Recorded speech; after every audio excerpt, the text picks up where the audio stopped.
would like to start out by introducing our speaker here. This is Rich Mogull. I don't really think he needs an introduction, but I'll introduce him anyway. Rich has been around forever, and used to, yeah, I'm not saying he's old. Used to be VP at one of the leading analyst firms, and now runs his own firm, Securosis, and one of the most widely read security blogs on the internet. So, thanks, Mike. So to start off this morning, I have to admit I've been working on my filmmaking career. And as part of that, I've just put a little piece together to get us started for today. So if you'll just, let me turn the volume up here if you'll bear with me for just a moment. I just, I got to take advantage of having a stage and a captive, semi-captive audience.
I may not subject you to this entire list because it runs for close to 7 minutes of just doing all of the data breaches. Now, I'll leave this on the background. Let me turn the volume down a little bit. Hey, my new MacBook Pro has better speakers than my old one. As we go over through this list, now, look, we all work in security. We all know we have a bit of a data breach problem, and we've all probably been associated with at least one or two of the companies that are on this list if I let this thing crawl the entire time. Just a quick informal survey. Who here has gotten notification letters? Who here has gotten more than one? So, I mean, just in the informal hand surveys within this room, we know we already have a majority. I would say that was something like 60+% of people in this room, maybe 70% of the people in this room who have suffered some sort of a data breach. How many people have actually suffered fraud related to any of these breaches? Yeah, me neither. And that's a little bit of our problem here, is that we have a bit of an issue with our statistics. So if we actually look at the latest breach statistics, and this is the information that's available from attrition.org, as well as the Privacy Rights Clearinghouse, we find that 310 million records, over 310 million records have been lost due to various data breaches. What's the population of the United States? 300 million. So this is pretty much more than one. Now, these stats don't really fully work. Why don't they work? Well, for example, how many people here multiple breaches? Quite a few of us in this room. So that each gets one little checkbox on this particular list. But I think it's reasonably safe to assume that a majority of adults, of people that have credit and other kinds of things within the United States, have suffered some form of a data breach over the past 5 years. Now, the levels of losses that have occurred over this, the fraud levels are increasing, but are still, in most cases, within the acceptable levels within the financial services industry. The problem is that the nature of losses, where those losses are occurring, is shifting over time. In other words, a while ago, when it was just this sort of strict financial sense of us dealing with our banks and having those relationships, it was either we, the consumers, we'd bear certain levels of losses, and the banks would bear levels of losses. What's changed over the past 5 years is you, in business, even if you're not in financial services or retail, can now potentially bear the cost of some of those losses. And this is due to breach notification laws. This is due to a number of other reasons. Now, I'm also not going to sit up here and give you some sort of silly number like $168 this year and $172 next year per loss record that you're going to suffer as a business. I think we can all accept that these are probably not acceptable. And the way that that was a weird way of saying it, except that probably not acceptable. Anyway, the way that I like to think about it is, if you suffer a data breach today and you have to do notification, if you lose 1 million records, let's take a very low, reasonable, conservative number. Let's say it costs you $1 to $2 per record to write a letter, figure out the customer's address, put it in an envelope, lick the stamp, send it out the door. Have your call center to answer the calls when the customers start whinging at you. What's that going to cost? $2 per record, $2 million down the drain. So I don't think we even need to go to these extreme financial models to understand that there are real loss numbers associated with this, to us on the business side, clearly on the fraud side, clearly on the consumer side. At the same time, as much as there's a big problem, it's not to the point where I think society is going to collapse and our financial systems are going to go down.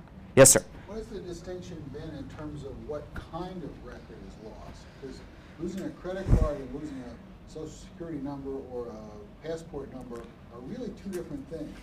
I will get to that in 3 slides. Okay, good. Yeah, that's actually a really important part of this. By the way, we're in a small room. One of the things I really like about this conference is the more intimate atmosphere here. So please interrupt, ask questions, do whatever you want. Challenge me on my assumptions as we go through this. So as this kind of trend all started with data breaches. A lot of how we're going to present this is a series of case studies today. I'm going to walk through a bunch of major breaches. I've picked those breaches specifically to illustrate different kinds of losses and different kind of points as we go through this. And the first one that I ever had experience with was back when I was working as a sysadmin at the University of Colorado.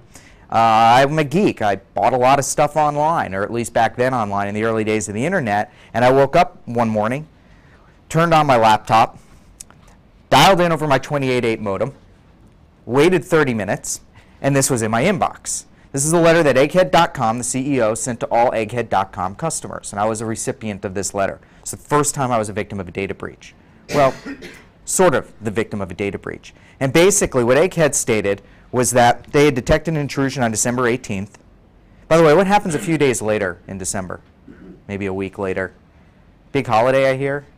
I don't know, I'm a Jewish kid from Jersey. I might be uncertain about this kind of a thing. December 18th, they detected an intrusion. They contacted Kroll & Associates, security company, on the December 21st, and they notified the credit card companies that they believed they had losses of these numbers. They went ahead and then notified 3.7 million customers on December 22nd. Who here shops for anything after December 22nd? Yeah. I know I do most of my shopping around December 24th. Card issuers are literally canceling and reissuing cards during the height of the Christmas shopping season. 20 days later, after the investigation, Egghead believed that they didn't actually lose the credit card numbers. Did that matter? No. Why? Because the banks had already carried all of the losses associated with reissuing those credit card numbers. So they believe that, and part of the reason they believe this is that the credit companies did not report any increased fraud levels on those credit card numbers. That is one very clear way that you can measure this. Maybe 20 days isn't a big enough period. Maybe you wait a year, maybe you waited 2 years. But if that credit card hasn't been used within 2 years for any fraudulent activity, then it's a pretty reasonable assumption that that stuff wasn't lost. And then they filed for bankruptcy on August 15th, and they were acquired by Amazon on November 26th, and not acquired the way, you know, Flickr got acquired or Skype got acquired or any of those companies. They didn't get a whole lot for their particular acquisition. Well, what did we learn out of this? Well, we learned a couple of things out of this particular breach. One of them is pretty much the wrong lesson. Most people thought that Egghead.com went out of business because of this particular breach. It also inspired a generation of secrecy. I know because I was a Gartner analyst fairly quickly after this, and I know when I would go into customers, and I was the data security guy at Gartner, we would start talking about breaches and such, they'd say, well, we don't want to do a notification because look what happened to Egghead.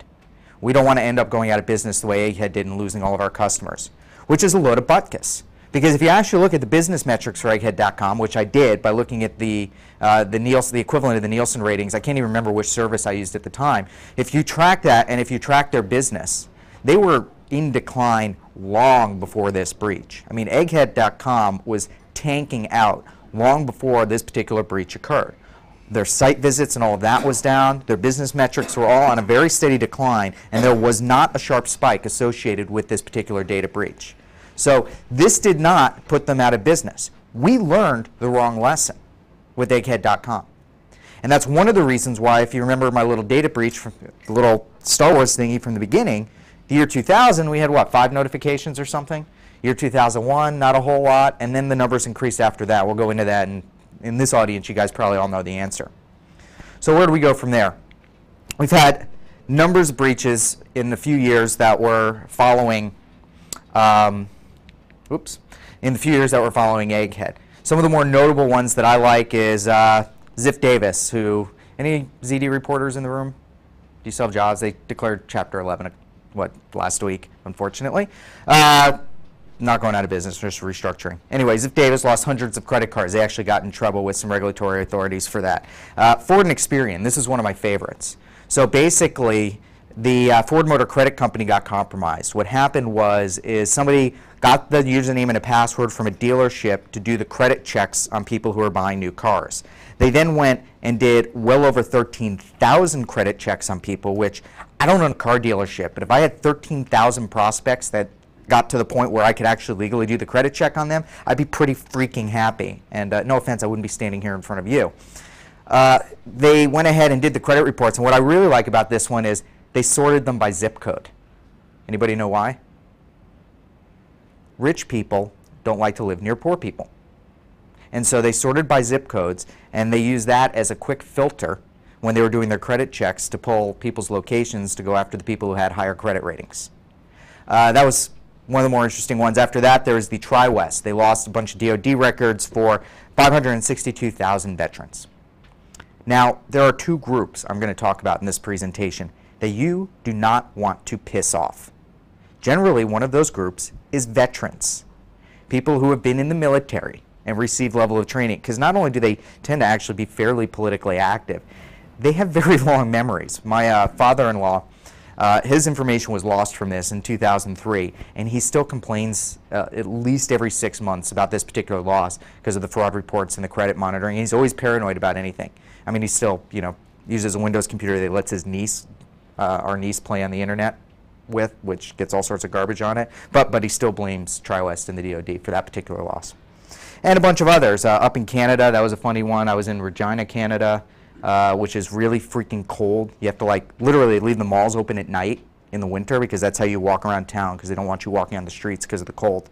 And when this went down, basically a contractor for IBM had lost all these records, 180,000 records. They thought it was government officials. Turned out it was a sysadmin who took a whole hard drive home because they thought they were done with it at work. Huge political scandal up there. And a bunch of other breaches. I'm going to save and go into some of the more detail on some more of the interesting ones as we go on. So between 2000 and 2003, we did have some incidents in the news. But this is like almost most of the incidents that were in the news over that time period. And then in 2003, we started realizing we were having a problem, and California did 1386. Is anybody not familiar with 1386 in this room? Yeah, everybody knows what this one is. California Breach Notification Law. One of the interesting things you got to keep in mind about this is it's not if you lose a credit card number or social number. You have to lose first name and first initial, or first name or first initial, in conjunction with last name, in conjunction with the credit card number, social number, bank account number, and if it's like a bank account number, it has to be in conjunction with the password or something used to access that bank account. Still pretty good, and all it says is you got to do a breach notification. BigLaw, we all know it had a huge impact on our industry, except it was promptly ignored right after it was passed. 1386 was passed, went into effect in July of 2003. And if you actually look at the breach notifications, you find that, no, there really weren't that many notifications between 2003 and 2005. And we'll talk about that in a moment. So what a lot of this has come to is what I started off with a little bit, which is that what I kind of call the law of data breaches. And this is so that we can understand how we might have our associated losses with this. And it is that, even if the customers don't suffer from fraud, remember, I had you all raise your hands, and none of us have suffered from fraud in this room. I have never been a victim of any kind of credit card fraud. I've never been a victim of any kind of identity theft, and I have lost both credit cards and my social security number in multiple breaches. I know that.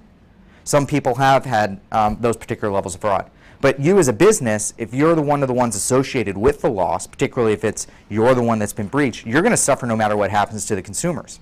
And the only reason I have to say this is particularly for the business types in the room. They go, well, we all know a lot of executives think this way, well, maybe we lost this information, but they can't trace it back to us. In some cases you actually can, but most of the time you can't.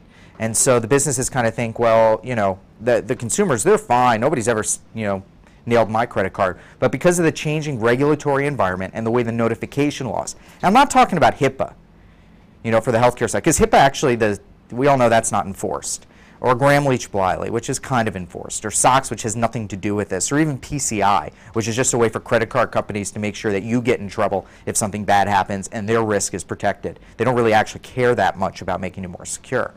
So We, though, the businesses who actually are the ones that suffer the breach, are going to suffer those financial losses thanks to notification laws, assuming we comply with the law. And by the way, not everybody does comply with the law. I know of plenty of cases where companies have kept things quiet, hoping that nobody would figure out that there was a breach. And we also have to understand that losses come in two forms: credit card fraud and identity theft. I do not give a rat's ass about credit card fraud as a consumer. Why? Credit card companies bear all the risk. Well, credit card companies don't bear any of the risk. The merchant institutions and the issuing banks, but yeah, exactly. But not you. I don't bear the risk. That's a secured investment for me when I use a credit card. For a while, I was pissed off at the credit card companies because of how badly I know they gouge people. I was using my debit card. So I'd swipe my ATM card and put my PIN code in. A, it was more secure at that time, now that not so much. And B, I just didn't want them to get those transaction fees. They charge those merchants, what is it, 3 to 5% on average? They charge the merchants fees to be able to take a credit card transaction. And I stopped doing that once breaches became more prevalent, because with my debit card or my ATM card, I don't have that fraud protection unless I have a special account with my bank. With my credit card, I don't bear those losses. So we're all insured. And as long as you're reasonably cautious and you monitor your credit reports, you as a consumer are going to be safe. It's a pain if you get your card reissued. I had to get a card reissued because it expired, and like all my magazine subscriptions that I had put on auto subscribe, and my, all my cell phones and all that other garbage I had that was set to do my auto pays, all of a sudden I had to go update all of that, and it was a real pain in the rear because I just kind of had to wait until they realized I wasn't paying them, and then I had to give them the new number because I didn't even remember all the people that I was paying off every month. Identity theft's a bit different. And identity theft is, as well as not unique in the United States, it's close to unique in the US. Because in the US, we rely so much on basically a secret number that's not secret to define our entire financial identity without any personal relationship with the financial institutions from which we do business and give us money. It creates a little bit of a problem. And so that problem is because your entire identity, financial identity, can be compromised with loss of that social security number. And if that information gets out and with your name and everything else, and we all know how bad that is. That is really bad. Has anybody actually suffered it? I haven't, but usually one person in the room has been a victim when I give this talk. The average cost, the last time I was at a conference in Vegas just last month, right before I did my shoulder thing, and the woman in the room, it took her 3 years and a lawyer to get her credit record cleaned up. And she didn't have to pay her lawyer. I can't remember the reasons why. It was either an insurance or it was a family member kind of lawyer thing that did that. I can't remember the exact details, but I mean that would have cost well over $1,000 in legal fees to get it cleaned up. I have identity theft insurance actually. I'll talk about that later. I use one of the companies out there that does the prevention stuff. And I think they cover AIG does like the first $25,000 of potential losses. And then they're self-insured after that. I mean, that's pretty crazy, those numbers. And I know a person I used to work with at Gartner got nailed. It was another analyst years and years and years ago. I don't even remember who it was. They left the company long before I did. Went to apply for a home mortgage. They said, well, what about this other one you haven't paid off that you're in default on? Somebody taking a mortgage out in their name. They had gotten the social number. And that was a massive mess. Didn't get the house that he was trying to buy because of the qualifications, and it's just real, real ugly stuff. So enough about the background information. Let's actually start digging into some of the real-world breaches that we've seen there. And the first big one that we always associate with 1386 is choice point. And I did a bunch of research when I was pulling this together, and I could not find another breach that directly referenced 1386 until 2005 when choice point occurred. The only potential one, there was a San Diego State University, and it was kind of fluffy. You couldn't really tell if they were doing the notification based on 1386 or anything along those lines. But choice point's the big one that we're all familiar with. In this case, they detected unusual activity from 50 other small business accounts. And basically what happened was the bad guys went ahead, created 50 fake businesses, and then started downloading full credit reports. Does anybody here really know what choice point has on you? Has anybody actually seen it? I have. A full, not your credit rating, the full choice point report. What's in it? Yeah. I mean, your mortgage, legal judgments, companies you own. Financial, credit records, credit ratings, insurance history, anything that could possibly be a public or private record that they get their hands on, they have. As a matter of fact, it is so powerful that law enforcement is not allowed to do a choice point search without special court orders, because it gets into the financial information that they're not allowed to do. I mean, I'm not joking about that. I got a preview from one of ChoicePoint's competitors of a law enforcement system they had, and it was able to calculate out my known associates. And this was the one that they were allowed to do because it was based on the non-financial records, which the law enforcement was allowed to use. And it was a 3D visualization system. I'm not kidding. This exists. I saw it 3 or 4 years ago. 3D visualization system. And they were showing me this with their demo stuff, and I go, hey, I give you guys permission. Run this on me right now. So there was me and the little dot, and then it started out from there. It had my best friends because I've been roommates with them. It had a number of known associates because our employment histories overlapped. It showed my friends' friends because they had been roommates with other friends of ours and such back in college. Just tracking through our credit history to look at where we lived and associate this into a visualized real-time 3D system. Freaking amazing and freaking scary. So, bad stuff. Anyway, ChoicePoint. They detect that fraud activity in 2004. 35,000 California residents were notified, wow, quite a bit later, September to February. Anybody know why? Because a bunch of lawyers were sitting in a room with sweat pouring down their face going, what the fuck do we do now? What do we have to do? I know because I've gotten these calls from people going, what is the legal minimum requirement now that we have suffered a breach? And they sweated it out, and they realized they were going to have to do a notification, and they realized they're going to have to do it for California. Notified 35,000 people. And February 16th, based in large part on leaks from law enforcement, they revealed that, so 8 days later, that the problem isn't limited to California. On the 19th, the day later, 38 states' attorneys general go, what about us? What about our residents? What about our citizens in our states? We demand you notify us or we're not going to make your life very happy. So a couple of days later, ChoicePoint adds additional 110,000 people. Now what's really interesting about this, does anybody know where ChoicePoint came up with that number? And by the way, everything I'm talking about is based on public information. So potentially you guys all know this stuff. What I just try to do is pull it together into an actual case study story. Does anybody know where they came up with that number? Those were the losses that were going back to July 31st, 2003, and they stopped measuring before that. The day 1386 went into effect. So they only went ahead and did their internal analysis, or at least what they were willing to reveal, and only do notifications back to the point where the law, at least in California, went into effect, and they ignored everything before. Law enforcement believed that there were over 500,000 people affected. They traced back 800 cases of identity theft. 800 people, identity theft, not credit card fraud, back to this particular breach. And then in the end, they finally released that 163,000 consumers were officially breached. Anybody think that this might even be a little bit worse than we thought in the beginning? I mean, 800 cases of identity theft. The final, this case didn't end until very recently.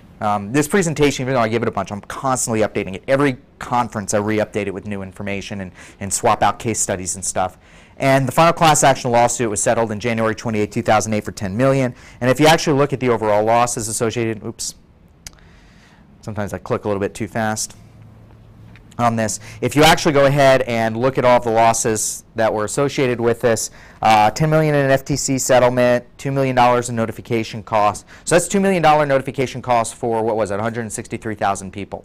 So you can actually do the math on what just their pure notification costs were on that particular one.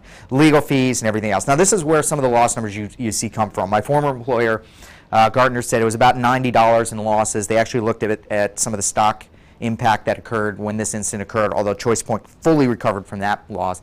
But these are the losses they did not fully recover from. I still just stick with the lower cost, but these are all very measurable losses associated with this. Now in the scheme of things, this probably isn't all that big for a company like ChoicePoint. Although their internal changes that they made, I mean, ChoicePoint is actually, I've heard very good things about their security these days. I mean, they really realized that this would put them out of business. Because when this occurred, very soon after, there were some congressional hearings about their entire industry, as well as around data breaches that we'll get into. So quite a few losses associated with that. And the thing is this had nothing to do with information security. And that's probably, this is the biggest point I'll make during this entire presentation. The rest of the stuff I'm going to talk about is Geek here. I'm going to tell you about content monitoring and protection and DLP and ADMP and all the other garbage that I love to talk about. Is illegitimate use of legitimate authority? Absolutely. And some interesting things, by the way, we learned. First of all, this was a business decision that they made. They didn't have to issue those kinds of accounts. They also knew that this type of fraud occurred because it happened. There is a quote from the CEO in the Wall Street Journal from, I believe, 2002, basically saying that they'd had around a similar incident that occurred. That same CEO said in public, this is kind of like the Condoleezza Rice, we never imagined they would crash planes into buildings. Pretty much said, we'd never imagined that this kind of fraud could occur. They suffered this kind of fraud 3 years earlier. It was an outright, blatant lie. No attempt at the truth there, not even, I mean, just full-on deception. They had experienced that level of fraud. And the technical controls, I got a wave of email from every vendor in the data security realm you can imagine telling me how they could have prevented the choice point. And they couldn't have done a damn thing. ChoicePoint decided to accept this kind of fraud. They knew it was occurring because it had occurred before. They didn't know the scale of it. And what I've heard is they put a new fraud management system in, and that's when they realized exactly how bad it was. And that's when they began the investigation. Anybody have any other info on this one or know more about it that you're willing to? I mean, yeah, it was ugly. By the way, the CISO of ChoicePoint was let go fairly soon after this incident, not because it happened on his watch and it was his fault, but because he ran around calling people like big analyst companies, basically blaming the business and saying that this was not a security failure on their part, which is not a really smart thing to do if you want to keep your job. At RSA, right around the time that happened, I was sitting next to him at one of the meetings, and we had this discussion. He kept saying, "This isn't a security breach." I said, to the people who lost their identities, it is, and they really don't care whether it was a business failure or a technology failure. Absolutely. Yeah. I mean, I don't know. I feel bad for him, but he landed on his feet. He's doing fine. Yeah. It's still, nobody wants to go through that. Right. So the foundation is obviously, for any of what we're going to talk about the rest of the day, has to be your business policy. And if you work for a business that wants to accept these kinds of losses, and I get this a lot. I mean, back when I was an analyst, and even now when I'm kind of on my own, I get a lot of calls from people or emails from people who are frustrated. Kind of the, you know what, the business isn't listening, and this is a really bad problem, and I want to do this, this, and this. And, you know, I'm like, look, number one, work on your communication skills, the stuff that Mike Rothman, pragmatic CSO, get out there, learn how to talk to the business, make your case, put your metrics in place, and everything else. Number two, if you've done all that and they still don't listen, just get another job. Or accept that you're going to be very frustrated in work, and it happens. I've had crappy jobs before, and I either had to leave or, you know, change or accept what was going on, and that's really the case. But our job should be to educate the business properly so that they understand what the risks are, and they can make that decision on accepting that risk or not. All right, all that business garbage out of the way. Let's talk Geek.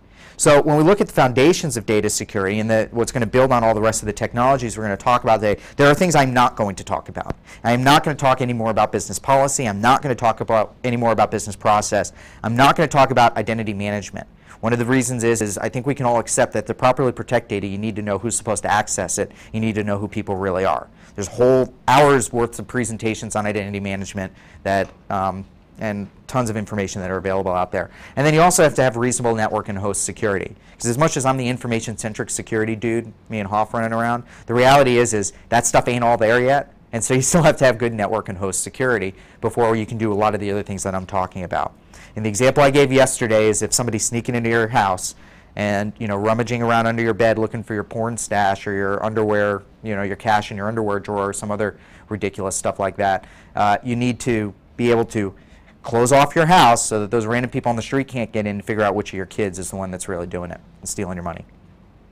So what are the top causes of data breaches? Well, this is where we get into some of the statistical problems that we've got, which is that we don't have really good statistics. What we have is public notifications.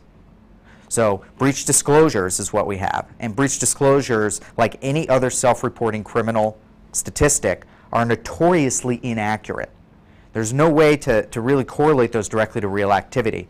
The example I will give is I was talking to somebody in a financial services industry who they did a notification for a breach. A credit card processor they use had been breached. They notified. They know there were like 3 other financial institutions that use that credit card processor. 2 out of those 3 notified. 1 didn't because they didn't think they could get it. I mean, there's no way that that particular company didn't also suffer a breach based on how this particular breach occurred. They didn't do the notification. They were not in compliance with whatever breach notification laws of the, one of the 38 states or whatever it is now that has it. I've lost that. Anybody know the real number anymore? It was like 37 or something, and it's. Yeah, Massachusetts is in 93H not that long ago. I think it's around 38. Yeah, it's somewhere around 38 states have breach notification laws right now. There's a lot of threats for national law. And there's some international stuff. Japan has one. Australia is just starting to do one. And hopefully, Australia is actually quite messy with some of these problems right now. So what are the top concerns based on the breach notification laws? And by the way, some of this is also based on my conversations with people and my work as a consultant and as an analyst. Lost and stolen laptops is the biggest source of breach notifications. And if you look at particularly recently at the statistics, there are more incidents associated with that than anything else. Lost and stolen backup tapes, it's actually dropping off a little bit. I'm seeing a lot less about tapes now than we used to be. It's more laptops and tapes these days, in large part because I think there's been some changes within certain parts of the industry. Not even just like, it's not that they're encrypting everything, it's just how they handle those tapes has changed a bit. We have inadvertent disclosures, which is very high on the list. And inadvertent disclosures isn't necessarily the DLP, data loss prevention, you actually sent an email out. A lot of this is actually people posting stuff on their website, open FTPs. You know, Schwarzenegger did that. He had recorded telephone conversations that you could get to by a directory traversal attack, which was even hard to call a directory traversal attack because it was like some California server and you just added the, like you deleted the slash whatever and you just put the slash down and you could get to the all of the recordings of his particular phone calls. And then direct hacking and compromise, and we'll talk more about that, which I think now is, even though the statistics don't show it, my personal belief is this is the fastest growing area of these particular breaches. In large part, I don't think the statistics fully recognize that because it is much harder to, in many cases, to detect these particular incidents. And I've talked to a lot of institutions who've kind of realized, have kind of been victims of these kinds of things. I think in sheer numbers of lost credit card numbers and everything else, the laptops are way at the top of the list. More often than not, those are being stolen because of the value of the laptop. Even today, it's still mostly the value of the laptop, not the data on it. I think when it's actually these hacking and compromise incidents that more often directly correlate with fraud. We'll go into that. So when we look at laptops and portable media, you know, there were 308 million records lost in 681 incidents the last time I ran the statistics, which was about a month ago. I didn't have time to update them since then thanks to this shoulder surgery, but you know, that's a fairly big number as it is. And some classic examples, we know there's an MCI laptop. This is one of the earlier ones in 05. JP Morgan Chase, so now we have a telecom and financial services, two industries we pretend to like to trust. 2006, the IRS, 500 laptops in 3.5 years. That's pretty impressive, actually, to lose that many laptops over that time period. I'm not even, and the FBI, by the way, has lost some. I used to have an FBI number on here, but I thought these were a bit more fun. That was pretty high, too. Ernst & Young, auditor, losing laptops of information of thousands of corporate customers. And here's an example of one of the biggest problems with data breaches, and that's why I throw this one on there. If Ernst & Young lost a laptop with 243,000 Hotel.com customers, so the auditor lost it, guess who had to do the breach notification? Hotels.com. If you collect information from a customer and you've got those records, it doesn't matter who else loses them, you're going to probably be the ones responsible in a breach. And you can go sue E&Y later for it, or whoever your auditor is. Deloitte & Touche, like when they left the CD of over 9,000 McAfee associates in the seat back of the airplane in front of them. Any McAfee people here? I mean, probably in this room. There usually are. I have friends. Amrit Williams, the CTO of BigFix, was commenting on my blog because I was talking about some of this identity theft stuff. And he was a little making fun of it, and I'm like, well, Amrit, you lost your records in this particular incident. It was a contest I was holding to give away some free identity theft protection services somebody sponsored. And he's like, oh, yeah, kind of forgot about that. A lot of these guys lost their info. So the lost laptops, the portable media, we know those are bad. The first big one that we all know about is the VA. And this is a really good case study to dig into exactly how these things occur. They revealed on May 22nd that a laptop and an external hard drive with 26 million records were stolen. Actually, what happened was it was the external hard drive that had all the records, not the laptop. And the worker, the employee, was not only authorized to work with that data, was wink, wink, nod, nod, yeah, take it home, oh, don't worry about that policy, as they later determined during the investigation, took the things home, and he actually was smart. He put the, I just moved my arm the wrong way, sorry. For those of you who walked in late, I've been walking around with the sling on, I just had surgery. All right, so pain is away enough, I can continue. He had the laptop in one part of his house, and he had the hard drive like in another part of his house. And unfortunately, the bad guys took both. Well, this set waves. Remember the two groups you don't want to piss off? VA is one of them. I'm sorry, the veterans are one of them. So they did the big investigation. They found out that just terrible policies and stuff in the VA. It was not, or terrible enforcement of policies within the VA. Wasn't, you know, the employee was culpable with the VA. The management was culpable themselves. And a lot of records, by the way. I mean, on that particular hard drive, it was 26 million records. It was every veteran that had been discharged since 1971, which is a lot. Now, on June 23rd, the government issued OMB M016. And basically, this said that all laptops had to be encrypted within 45 days, and that if you ran a big database extract from any of the major databases, that had to be either deleted within 90 days or documented why you still needed to keep that data outside the database for 90 days, and a couple of other things. Anybody here in the government? Maybe not here, but so were you in compliance with? I'm in the state government. Oh, federal? Anyone? Now, well, you know, I have yet to find a single federal client that was in compliance with this within the 45 days. Why? Because our current administration puts out lots of little mandates and doesn't give any money for them. Actually, most administrations do this. And so there was no funding provided. Now, what's interesting is 5 days later, they recovered the laptop and the hard drive. The FBI did. Some guy stole it and were trying to eBay it or something along those lines. So there were no records actually lost during this incident. Didn't matter. So the political fallout was big. Heads were rolling on this. Inspector General investigations, new memos out there forcing everybody to change everything, and then we still had another breach a little bit later. So well outside of that 45-day timeline, there was another loss, and there was actually another, I believe they had another loss since then because they still had not encrypted those systems afterwards. And it's not just in our country this happens. We've all heard of the Her Majesty's Revenue and Customs Service over in the UK.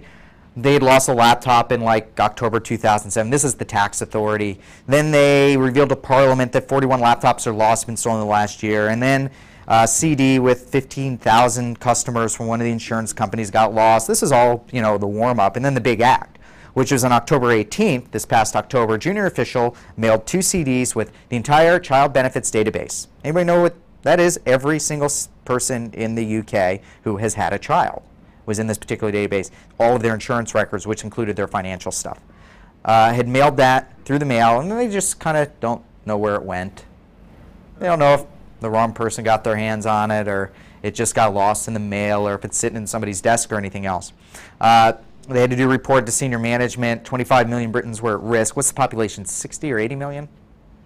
60, I think? Yeah, so fairly significant percentage.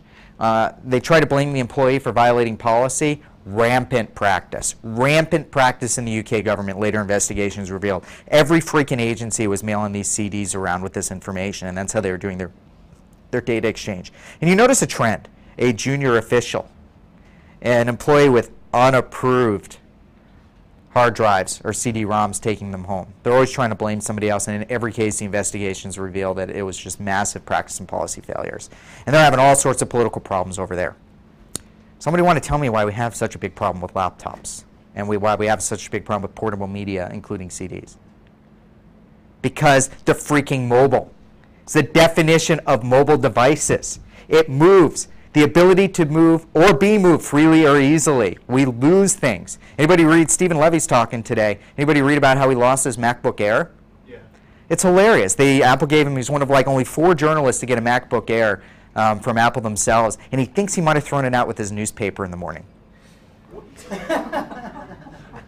Did you read it the same way? That's the way I read it. He, no joke, literally believes he lost it by throwing it out with the newspaper in the morning. So, if you actually see one, it feels like a folded over newspaper. It's like that thin and curved. yeah, it's like, I mean, this I'm going to notice if I lose it, but you know, this I might lose. I probably will lose it someday. That's why I password lock it, even though it's still, you can grab the data off of it. It's not as secure as like a BlackBerry. But yeah, so these things move around freely. So what have we learned over this? Well, you know what? No matter what we do, this stuff's going to get lost. Business policies and telling users that they can't bring stuff or they shouldn't bring stuff aren't going to work, especially because we're probably not going to enforce them anyway. Maybe we in security want to, but their individual managers aren't. And the only thing we can do with this portable media stuff is encryption. I don't know of any other. Does anybody disagree with this?